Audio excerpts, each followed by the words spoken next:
thanks a lot for coming to the 8th Thalesians Séance. Today's speaker is Hanson. He is from the George Mason University and he's teaching economics. He's also an associate researcher at the Future of Humanity Institute at the University of Oxford. And I'd like him to introduce himself in more detail.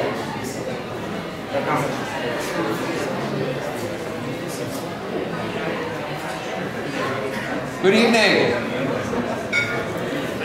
Many of you probably watch the news. Sometimes the stories are small, like cat and tree. Sometimes the stories are big. This is an example of really big news according to the usual news metric. This is the US economy over the last few years going up and down, and every one of these bars was a really big news. The economy went up, the economy went down. But tonight we'll be talking about an even bigger picture than this. So let's go back for the last century, roughly, of the world. So this is the entire world growing over the entire last few decades. And on the y-axis is world product, the total ability of the world to make things that are valuable, that we value. And it's a logarithmic axis, so exponential growth should be roughly a line on this graph, and it is nearly a line. So the big news in the last half century or century is that the world has grown roughly exponentially. The world is getting bigger, richer over time. That's great. And that's the one really piece of big news, if you want to talk about in the last century or so, that's been happening, is the world's been getting richer. But if we go on an even larger time scale, we'll see that even if we have a logarithmic axis here, on 2,000-year time scale, it does not look like a line. It has not been steady exponential growth. There has been the thing called the Industrial Revolution. So the world's been doubling roughly every 15 years for a century or two, but before that, it was not growing anywhere nearly as fast. In fact, it looks like there was no growth, and then something happened, the Industrial Revolution, and then we had growth. And this is really big news. So the biggest thing that's happened in the last few millennia was the Industrial Revolution. It was a really big deal, big news. But if you go back even farther, we'll find that over 10,000, 12,000 years, in fact, it was growing for thousands of years. It was just growing slower. So on this log y-axis, it looks roughly linear. That is, the world economy was growing exponentially during the entire farming era, but it was doubling roughly every 1,000 years instead of roughly every 15 years like it does now. And before, a few thousand years ago, there was another transition that was as dramatic as the Industrial Revolution. It was the farming revolution, whereby what appears to be no growth before then suddenly becomes growth at a faster level. But if we go back even farther, then the data is worse. We see that the world economy was growing before, but just even slower then. So, and if we go back even farther, we can see that brains, in fact, were growing even slower long ago. And we can put this together on now a log axis. And we can try to fit all this data, and it turns out to fit pretty well by a sequence of exponential modes, i.e. the world economy was growing exponentially, and then it a few times suddenly switched to a new mode. And we can see this more easily on the next graph, where what we're going to have on the y-axis now is the log of the growth rate of this model fit, and on the x-axis log to some time in the near future. And so history can be summarized. History for the last few million years, or even half billion years, can be summarized as follows. Animal brains were slowly growing, doubling roughly every 30 million years. Humans, foragers, grew and doubled roughly every 250,000 years.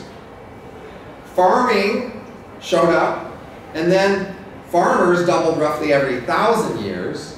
And then recently, industry has appeared, and the industrial world has been doubling roughly every 15 years. That is history so far.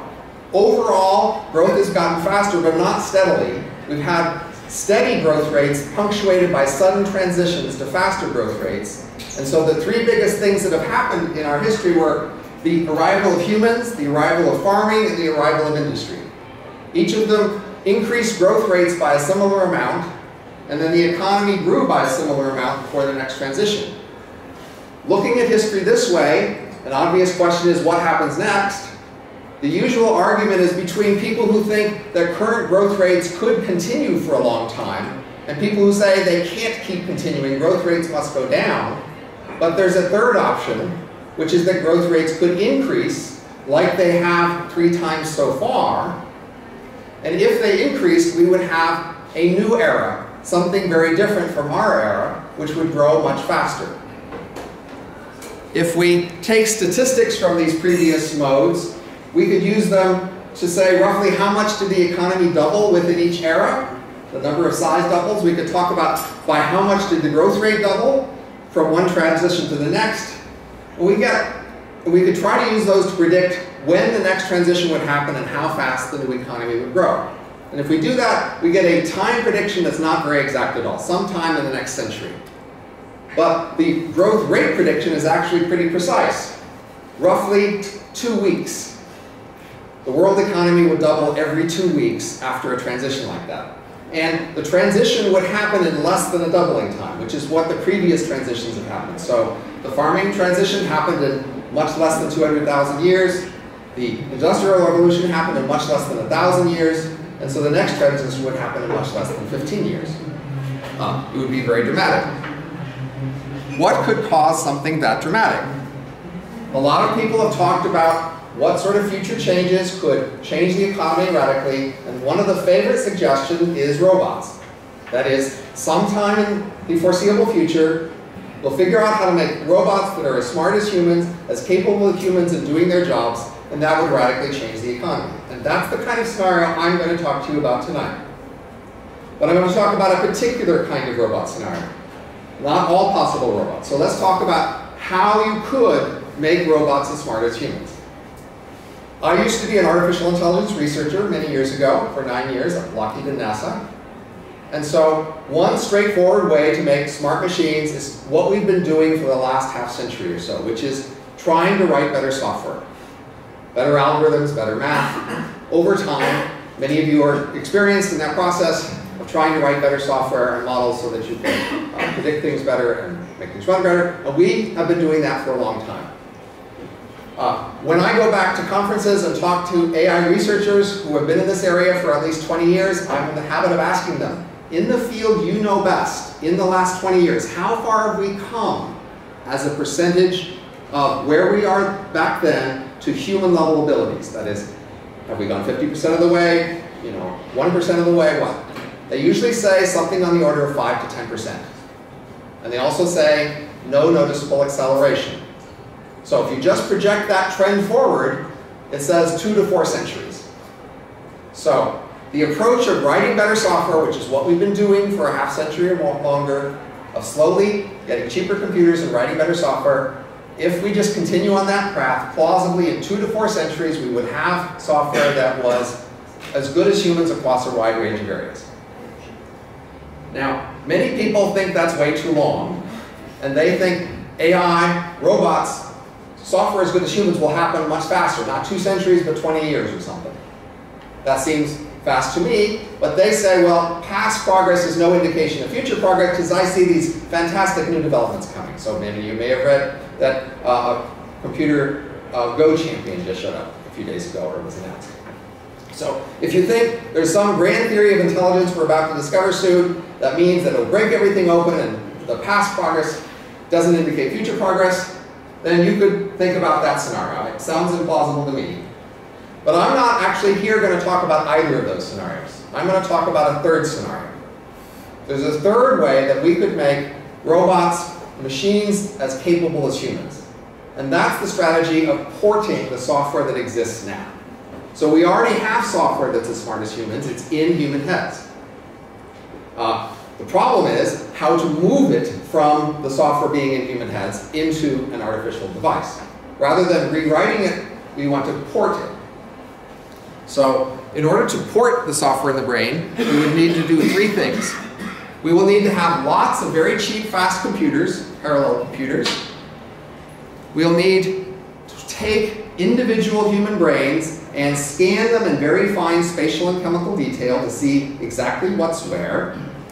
And then we'll need to have computer models that model individual brain cells that say how they take input signals and translate them into state changes and then output signals. And we need those models to cover all the different kinds of cells in the brain and to be good enough that they are close to what the actual brain does. If the models are good enough and we have a good enough scan of the whole brain, then we can make an emulation, which is what M is short for, an emulation of an entire brain that has the same input-output behavior as the original human brain it was scanned for. That is, we hook it up with eyes and ears and hands and keyboards. It could talk to you, respond to questions, maybe do tasks you ask it to do nicely. That is, the robot, the emulation could substitute for a human wholesale. That is, an emulation has a very plausible argument how it could do all the different jobs people do because it's an emulation of a human who already does all the different jobs that people do. So that's what I'm going to be focused on this evening, is talking about brain emulations as a route to human-level artificial intelligence. Now, the brain is a complicated structure that has lots of detail at many levels, and the deeper we have to go into the brain, into the finer detail that we have to model, the longer it will take, because the longer it will take to understand it well, and the bigger computers we'll need to have them be cheaper than a human. So these dates here in this column suggest if we have to go to these levels of depth, how long will it take before we could emulate that level of the brain and have a computer that was $1 million that did that. Even if we have to go all the way down, though, it looks like a century or so is plenty of time. So these three technologies I talked about, fast enough computers, fine enough scans, and good enough models, those are the three things we need. And it seems like within a century we will have those three things at a good enough level that we can actually make brain emulations. Since that's faster than 2 to 4 centuries, I tentatively conclude that this will happen first. Not that the other won't happen eventually, but this would happen first, and so therefore an emulation would be the first kind of human-level artificial intelligence to exist. And people have talked about these emulations, otherwise known as uploads, for many decades. I remember even in college long ago, people liked to have late-night bull sessions, and we talked about uploads, and we talked about if we made one, would it be me? Or is it something else? Would it be conscious, or is it just a machine? When would it happen? How would we make it work? People go on and on about these subjects. I'm tired of those subjects. What I think is neglected is talking about if we can make them, what happens next? What kind of world do we create if we can make brain emulations? And that's the focus of my talk and the focus of a book called The Age of M, which is coming out May 26th. You can pre-order it now. The Age of M, Work, Love, and Life When Robots Rule the Earth. And that's what the rest of my talk will be on. But I'm a professor of economics, so I will spend a few minutes giving you some weasel words about how I'm doing this, what my method is, or why. So first, this is Amazon.com in English, listing of different kinds of books. And if you use the keyword history, it turns out 20% of books have the keyword history. The word future is about 1% of books. So there's vastly more interested in history than in the future in Amazon books. If you look at historical fiction versus science fiction, however, they're about the same. So people seem to be just about as much interested in the future as the past when we're in fiction, but when we get into fact, they're vastly more interested in the past. Now that seems puzzling because it turns out we can't do anything about the past. We can do something about the future, so why so little interest in the future? If you ask people, they usually say, well, it's because we can't know anything about the future. Duh. But we can know things about the past, therefore that's why we study the past. So I want to show that we can, in fact, learn things about the future. So I want to take this scenario and work it out. So if you think about the past, you can break the past into different places and times, 17th century France, Roman Empire, the South, etc. The way to think about the future and break it up is by scenario. Which different scenarios will play out in the future? So I'm going to take a particular scenario and try to work on it in great detail.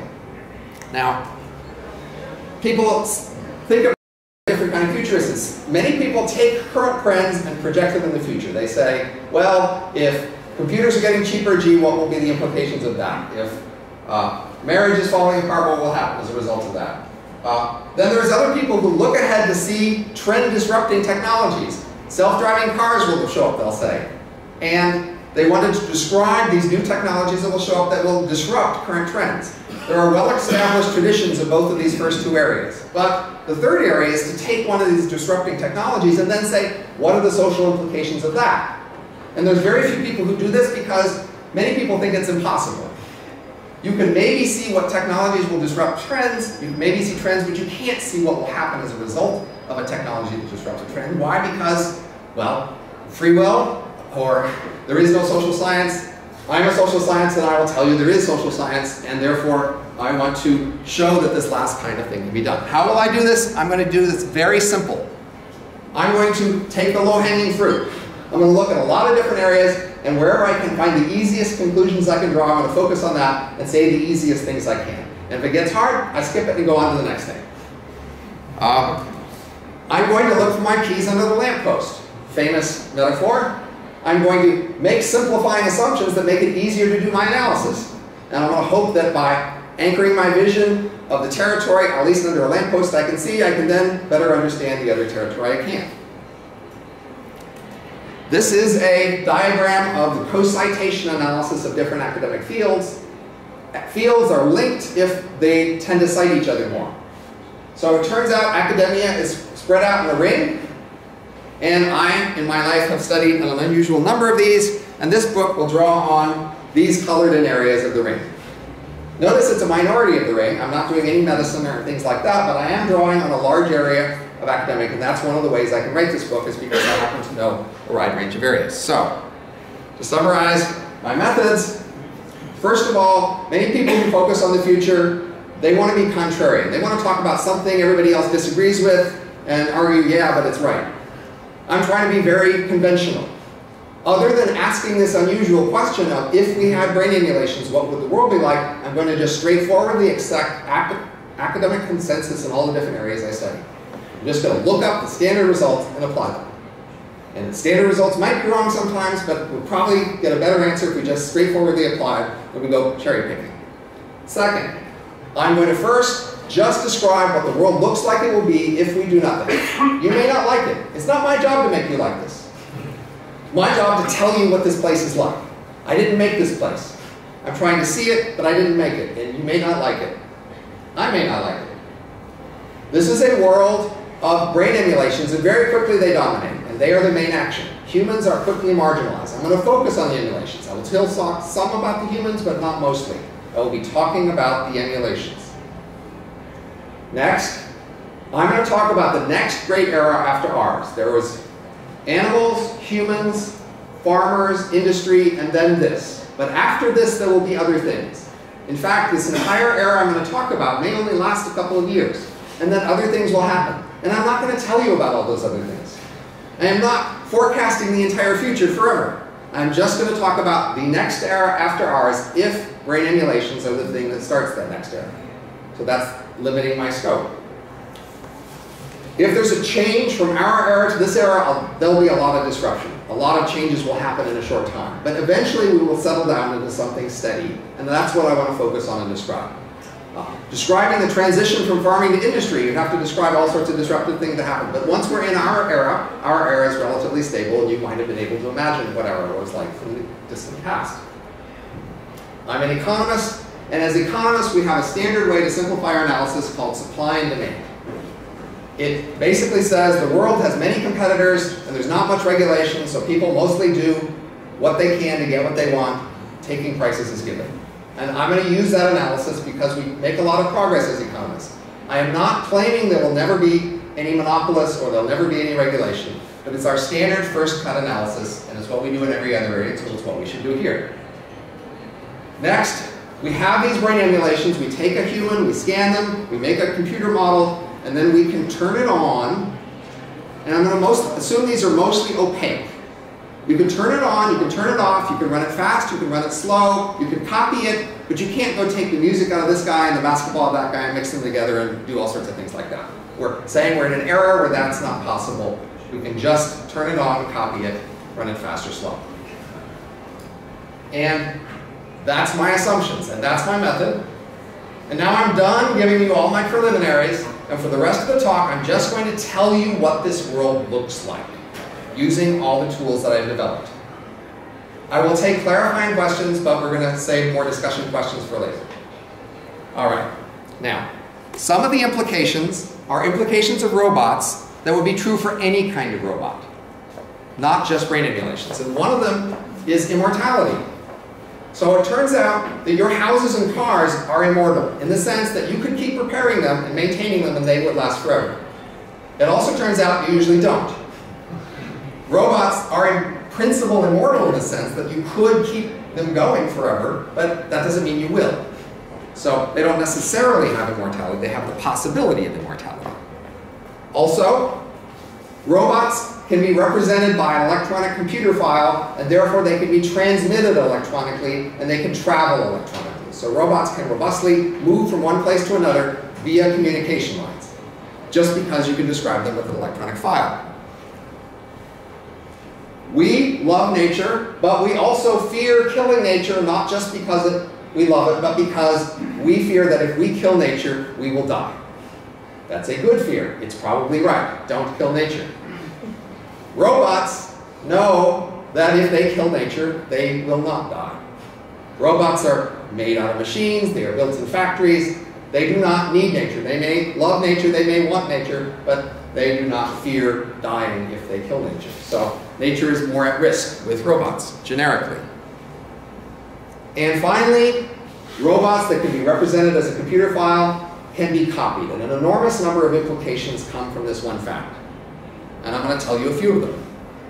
One is a basic fact about labor economics. We have a demand for labor and a supply for labor. The human demand for labor and supply for labor is what we call inelastic. That is, it doesn't respond that much to price. So because there's a limited number of people and a huge amount of demand for work, wages are high. That's why you guys are paid a lot. Okay?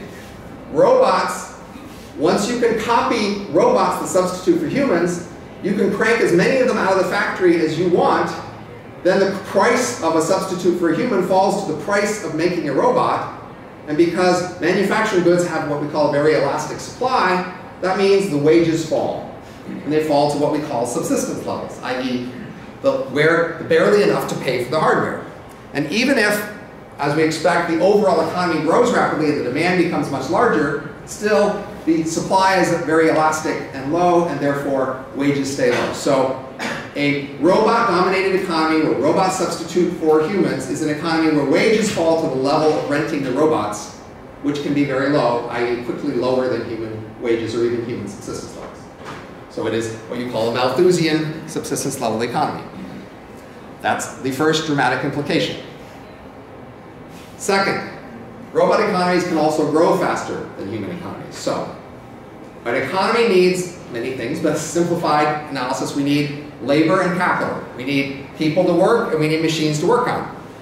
Can we grow the economy if we make more machines? We can make a lot of machines fast in factories, but it turns out that any one person can only use so many machines, so there's greatly diminishing returns to having lots of machines. We can't grow the economy fast just by having lots of machines, even though we can make them fast. We could grow the economy by having lots of people and machines, but people don't grow very fast. So at the moment, the rate at which we can make more people is in fact a limiting factor on how fast we can grow our economy. So instead of making more people, what we do today is we make better machines. And that's how we can have the economy double every 15 years, even though the population doesn't double remotely that time.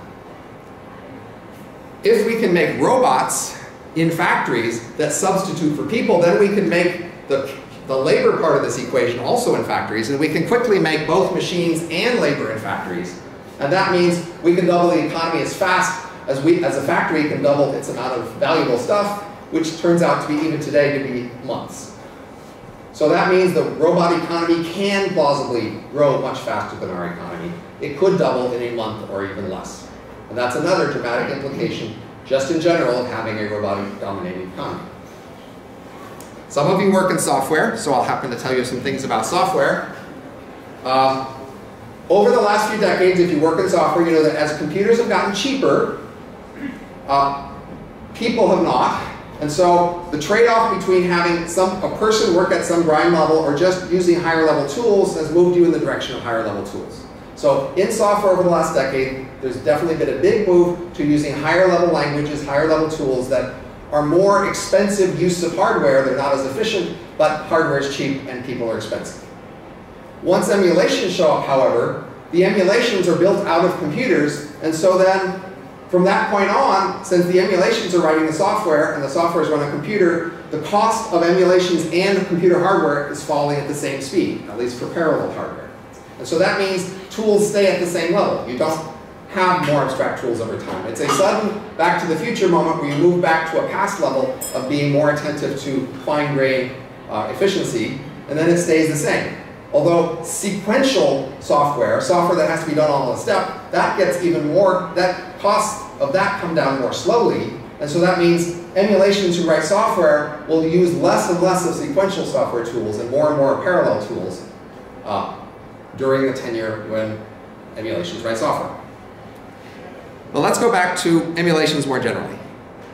This is your life. You start and you end. That's all the options you really have. Emulations have more options. So, this is an emulation who every day splits off a few copies who do little chores, like stand in line at the DMV or go visit mother. At the end of the day, only one of the copies lasts till the next day. And so this emulation remembers a long life of getting more done and remembering little tasks that were done and maybe getting a report back about it but not actually remembering doing it. This is a more opportunistic life. In this life, you make copies of things when there's more demands for them. So one of you goes to become a dentist and one of you becomes an artist, and it turns out there's more demand for the dentist you than the artist you, and so the dentist you has more copies. But eventually there's less demand for them, and eventually there's not so much demand for any of them. This is a recursive designer or software engineer.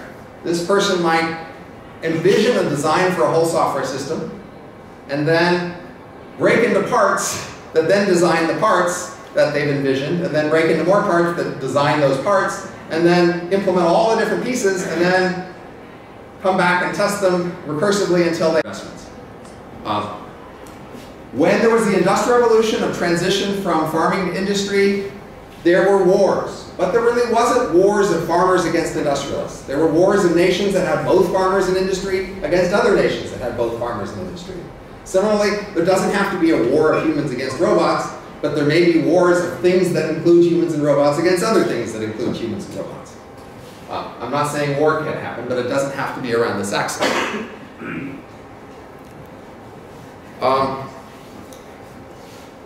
Out of the entire world of 7 billion humans, profit-making enterprises will look for the humans to scan and make copies of and train that suggest the most profits. Profits will drive the focus on which humans to scan and which ways to train them, such that some humans will get a lot of copies made of them and others not so many. There will be a huge inequality among humans in how many M descendants they lead to. This will lead to the emulations being like humans but not representative humans. They will be distinctively different in the sense of better. So if we describe, say, smart or hardworking, and we make a distribution of all the humans here, the emulations will just be extremes. They will be extremely smart and or extremely hardworking, and in general, there'll be probably only a few hundred humans that give rise to most of the emulations, which is extremely elite. So emulations are typically so productive and so good at what they do that they are more elite than most Olympic gold medalists, Nobel Prize winners, billionaires, Pulitzers, etc. They are really good and they know it. In fact, we know a lot of things about how more productive people in our society differ from less productive people. And we can just use all those things to predict how emulations differ from humans. So they're going to be smart, conscientious, extroverted, etc., all the way down the list. These are ways I can predict that emulations will be different than humans. They will be recognizably human, just like a billionaire is recognizably human. If you've ever met one, they are in fact human. But even gold medalists are human. But they're not like average humans.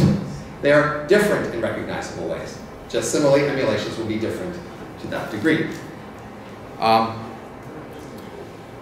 Because there'll be a small few hundred numbers of humans for which most of the emulations are copies of, there are these clans where there are millions, billions, or even more copies of the same person who are now all in existence together, who share this identity of all having originated from the same George.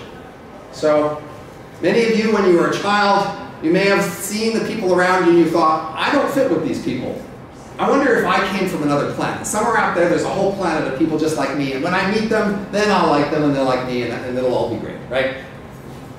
For these emulations, this is literally true. There is literally a whole planet of people out there just like them that they can meet and talk to anytime they like, because there would be millions of copies, all of the same original, who are really productive and there. Now, in most work groups, there would probably only be one copy of any one plan in that work group, but they would all have these plan available to give them advice or talk to them when they wanted.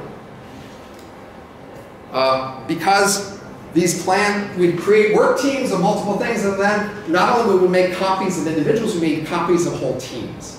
So once you found a team that worked together, you'd make a whole copy of that team to work in many different places. So today, if you have a franchise business, you know that you have a team of people working in a certain set of methods, and you try to write down those methods, and you try to find a way to teach those methods to some other franchise people who are different people, and it's hard, because even though you copied the methods, you didn't copy the people. For an emulation business, you can copy the people. So if you have a business that works, you can copy the whole thing all the way down to the details, and so you can know that it can work. So that means all your different franchises all have the same exact people working at them, and anything you learn from one, you can more easily transfer to all the rest. So business innovation is easier that way. Most jobs in our economy are office jobs. They don't need a lot of physical labor. Similarly, in the emulation economy, most jobs are office jobs. Emulations can exist in virtual reality. So for them, virtual reality doesn't have to make them dizzy or anything. Since they are on a computer, it's relatively easy to give them a virtual reality that's not just cheap, but beautiful. These are typical scenes of an emulation life. They are beautiful, luxurious virtual reality environments that to them look just as real as this looks to you. And this is beautiful, actually. But they're all desks. Emulations are working a lot. They're spending most of their waking hours working, because it's a very competitive economy where small differences in productivity can lead to large gains. And so they have a luxurious life. So emulations never need to be dirty. They never need to be hungry or in pain or cold. Virtual reality can make their life comfortable in all those ways, except for the fact that they have to work all the time. You may know people like that. Have a comfortable environment, but they work all the time. Culturally, we've seen a lot of trends over the last century of consistent trends in our culture from what you might call a conservative to what you might call a liberal point of view. We've had trends toward democracy, away from slavery, toward fewer work hours, more travel, more promiscuity, a wide range of cultural trends that we've seen over the last century. And a lot of those trends can be understood in the following way. The most dramatic thing that ever happened to humans was that humans originally were hunter-gatherers, they were foragers, and they had a whole bunch of cultural and personality characteristics that fit their world, and they evolved over millions of years to have that match fit. And then farming developed as an opportunity, and the cultural plasticity of our human mind allowed us to use cultural pressures to turn foragers into farmers. And farming way of life was really quite alien to foragers, and you had to do a lot of things different. And so farmers had class and inequality and property, and marriage, and a lot of things that were different from foragers, but there was enough cultural pressure that developed in order to, including strong religions, in order to turn foragers into farmers. And so that's a really big cultural change. But in the last few centuries, especially in the last century, we've gotten rich. And as we've gotten rich, most of these pressures that turn foragers into farmers don't feel so compelling. We're not scared in the way the typical farmer was, that if they deviated from their way of life, they would die soon. We know that we can keep going even if we deviate from this, and so we've been drifting back toward forager norms and forager personalities. And we're proud of this, and many people look at the future and they hope and expect to see more of this. And I'm sorry to disappoint. Then in the scenario I'm talking about, I would predict more of a reversal back to farmer norms. Why? Because wealth goes down. We move down more to subsistence income levels, where a lot of very alien behaviors are needed out of these M's, alien to both foragers and ourselves even, and strong cultural pressures will be needed to push the M's into doing the kinds of things that their world needs them to do. And that's what farmer pressures are good for. So whether you like it or not, I predict a move back to more farmer-style, conservative, if you will, cultural norms. Emulations can be run fast or slow. So, but to run an emulation twice as fast costs twice as much in terms of hardware. So you'll want to allocate emulations to tasks and choose the speed of the emulation that best fits the task. You wouldn't want to make it just run as fast as possible because that costs way too much. So retirement becomes very cheap. You can just make emulations retire very slowly, and that's very cheap. So the poorer you are, the slower you retire. Emulations that interact with humans, which most of them would initially, they can run at human speeds, but you can make them run a lot faster. Bosses will turn out to be better to have them faster than other workers. They'll turn out to do leisure faster than work because then you can get back to work. So you could take a 12-hour workday, and then 45 minutes, you can have another 12 hours in your subjective experience, and you can be back again on the job so your clients don't miss you. And then if there were some sort of software races, you could run as fast as possible in order to make your system faster than somebody else. Fast and slow M's would in many ways live in very different worlds. To a fast emulation, the world is very slow and very stable. It's as if an ancient civilization where nothing ever changed. Through their entire life, everything seemed to be exactly the same. The world is full of mountains and things that just don't change. And you can only find a small number of things that you can change that change with you, and everything else is just stuck. To a slow emulation, however, it's the opposite. The world is full of fast buzzing things that if you put your finger in, they'll bite your finger off, and you should just find a place somewhere safe, far away from all these fast things, where you can be comfortable and not get bitten. It's a very different world. The world's changing too fast for you to even understand, much less accommodate. Fast and slow emulations would presumably fragment into different cultures even. If the speed at which music fashion changed for these people would be way too slow for these people to find that interesting, and vice versa, and so they would segregate.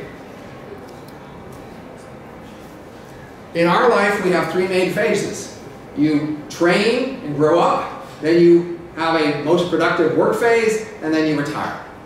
And each of these phases is expensive.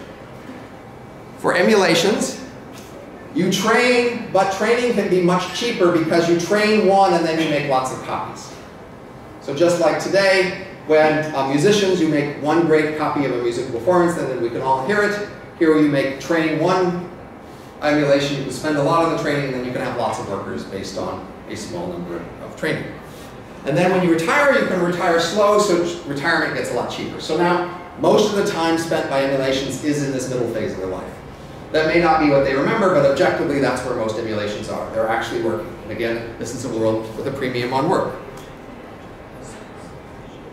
Again, the first emulations would be at a human level speed.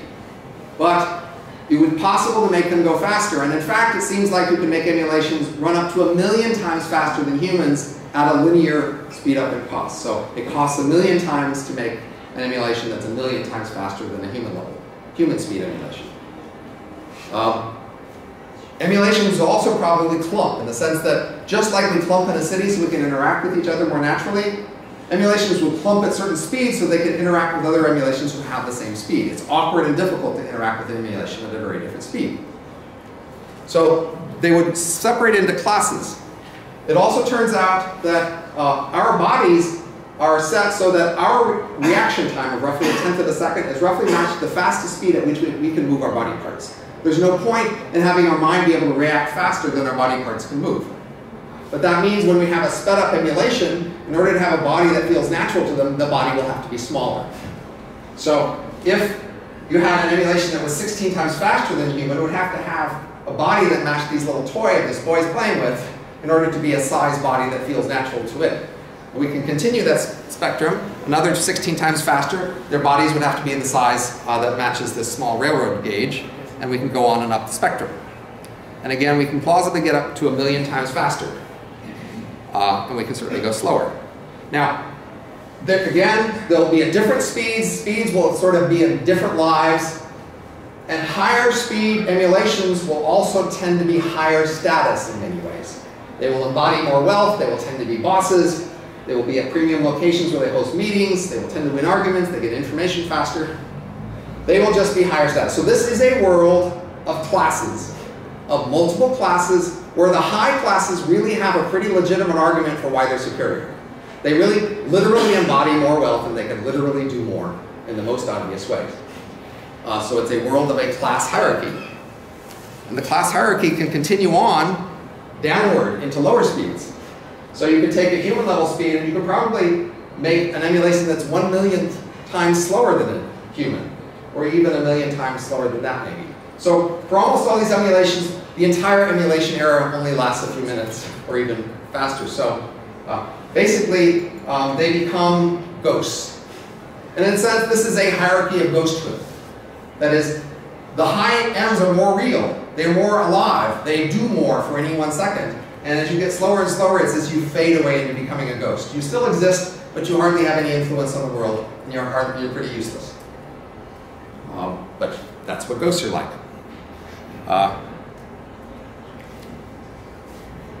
In our world, we clump into cities like this. Why do we do that? Because we get a lot of advantages by being close to each other and interacting with each other. In particular, infrastructure gets cheaper, like roads and cables. We have more innovation with patents and things like that. Disadvantages, maybe we have more crime, but the biggest disadvantage is that we have more traffic. In a big conglomeration of people, it takes longer and it's more expensive to get around, and that's what limits the city sizes in our world today. However, emulations can interact with each other across the city in virtual reality. That is, instead of actually traveling across the city to meet with somebody, they enter a virtual reality room where bits are sent back and forth between them to represent where you are in the room and how you look and what you said, but they don't actually have to travel. This virtual reality meeting is vastly cheaper. It means that within a large city, emulations can interact across the entire city very cheaply. So basically for them, travel is very cheap. So congestion goes away as a problem, at least on the scales that we know it. So emulation cities can be very big and dense and very economically powerful. So that predicts most of the emulation economy is concentrated in a small number of very dense cities. So while quickly the emulation economy dominates the world in terms of economic power, physically it's only in a few narrow locations. Humans can live and enjoy the entire rest of the planet because the emulations don't care about it. What they care about is their very dense cities where they want to be.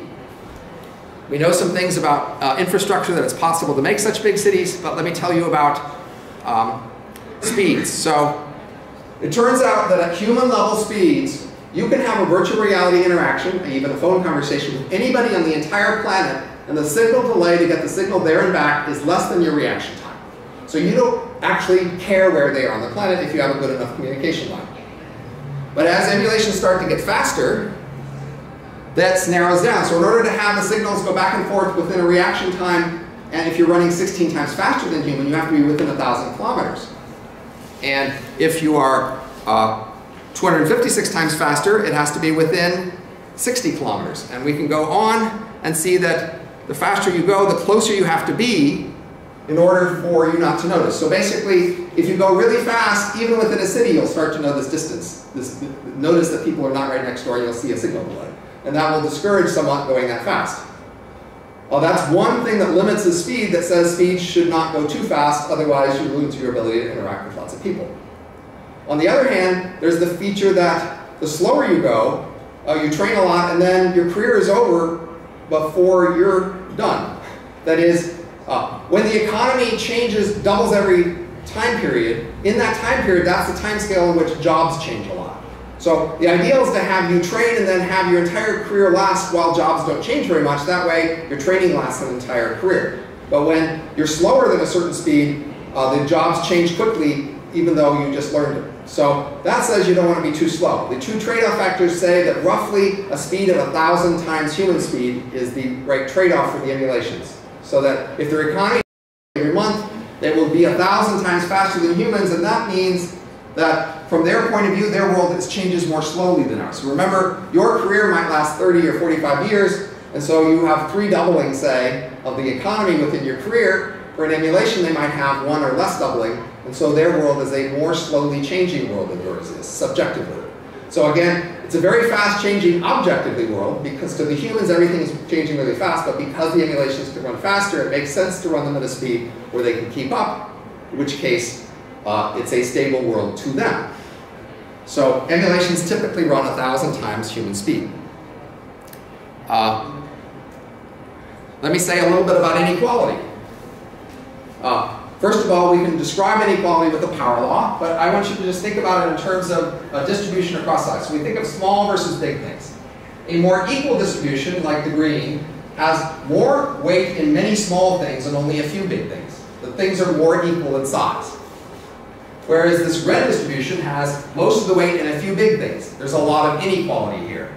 Most of the weight is not in many small things, but it's in a few big things. The blue distribution is where things are spread equally across sizes. For every different size, there's roughly the same amount of things. Now, it turns out that in our world, today, firms and cities are spread this way, roughly equally across sizes.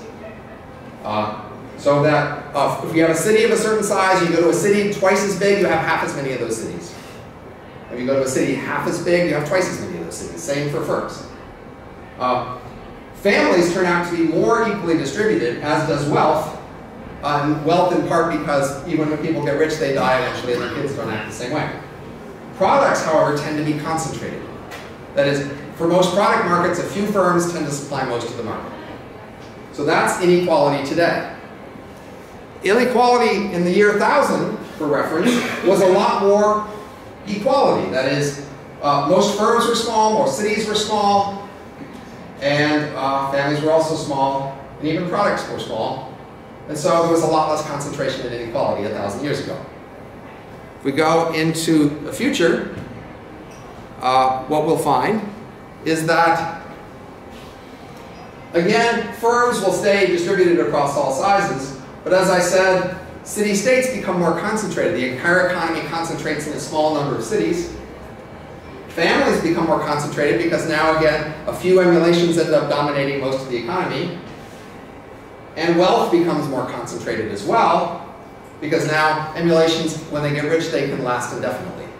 And so today, one of the reasons that firms and cities seem to have this spread across all possible sizes is the fact that once they get rich, they can just keep going. There's not much of a limit on the lifespan of a firm or a city, where there is a limit on the lifespan of humans. So once emulations no longer have this limit on their lifespan, humans go that way.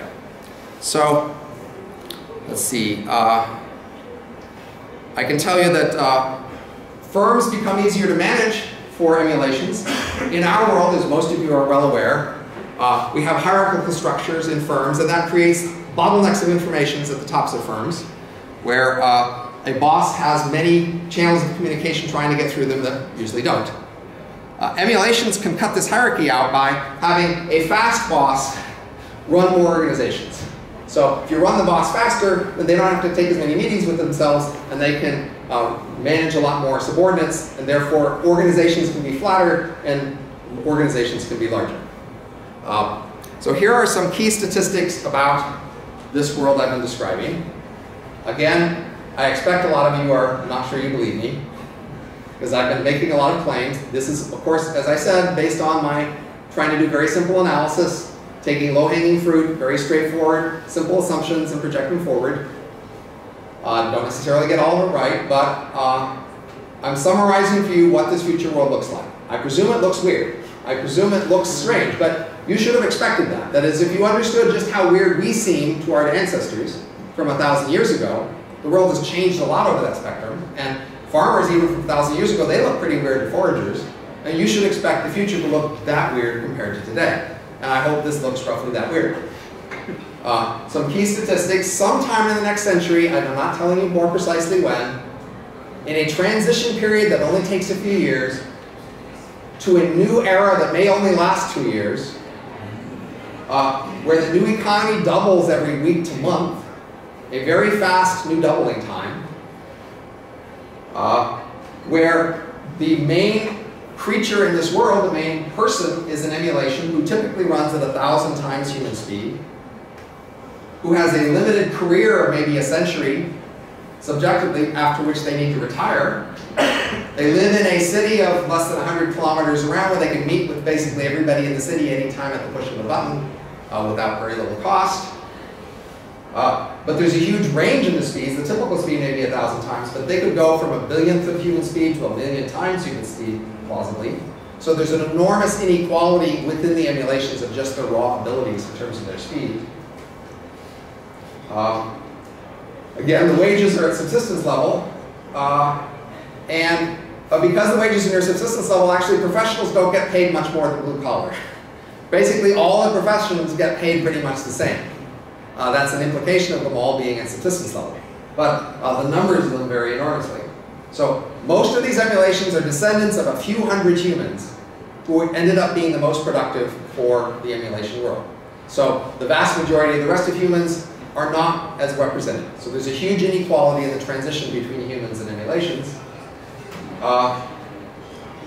And we can even say that turns out that cooling is so important that roughly half of real estate and half of money will actually be spent on energy and cooling, half on hardware.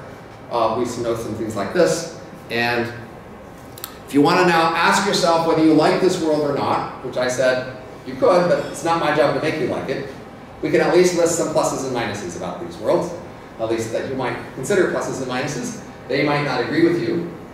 Again, on the plus side, no pain, hunger, grit, disease, aged bodies. So in virtual reality, their bodies are gorgeous always. They would, of course, get used to that and be blasé, but you might be pretty struck if you saw it. They are actually less terrified of death because death is not a surprise to them, and when it happens, they kind of agreed, and they have lots of similar copies that go on, so they are really a lot less concerned about what you might think of as death. They have a vast population, it's going fast. It's a big world with lots of them, intricate cities, so they also, because the world is bigger, they can just afford more in terms of art and music and everything. They have more fixed costs to pay for making all those things spectacular. They are just extremely able and virtuous. They are like, again, Nobel Prize winners, Olympic gold medalists. They are just the cream of the crop from our world, a whole world full of them. The world is more stable. But negatives from your point of view, maybe. There are subsistence wages. They work long hours. Most of these emulations are actually temporary emulations that get created at the beginning of a workday and then end at the end of a workday and don't last beyond that. But they're okay with that. High levels of inequality in wealth and speed, perhaps much less nature, more alienation in the sense that our lives are more alienated from our distant ancestors. Alienation has increased across industry. Farmers were more alienated than foragers. Industry has been more alienated than farming. And emulation will be more alienated still. That's what you should expect. They'll turn out they'll have less democracy. Don't have time to explain that. Less mobility, perhaps more, again, the more conservative culture. I'm not sure. Again, it's not my job to make you like it. My job has been to try to analyze what a future world would be if a certain technology showed up. So again, to summarize, I took a standard forecast in futurism and science fiction of a certain kind of robot that people have talked about for a long time. I took it seriously enough to ask, what would the world be like if that actually happened? And that's the first kind of robot that shows up. And even though people have said you couldn't possibly know that, I try to show that we can use all our standard tools in economics and engineering, etc., to analyze what would actually happen to give a plausible sketch of this world. And to show you that you can do that, and maybe we should do that for some other topics. And as you should have expected, it ends up being a weird world, a world that violates your expectations and even your morality in some ways. But that's what your world is like to your ancestors. And again, I have a whole book on this coming out in May, and feel free to pre-order.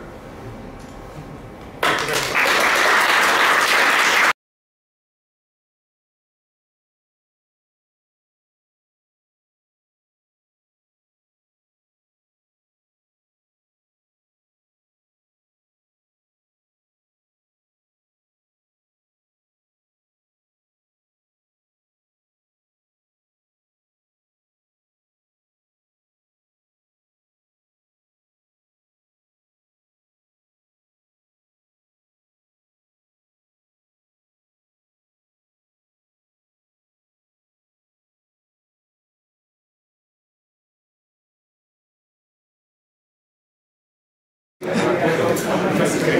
Thank you. No, I like it.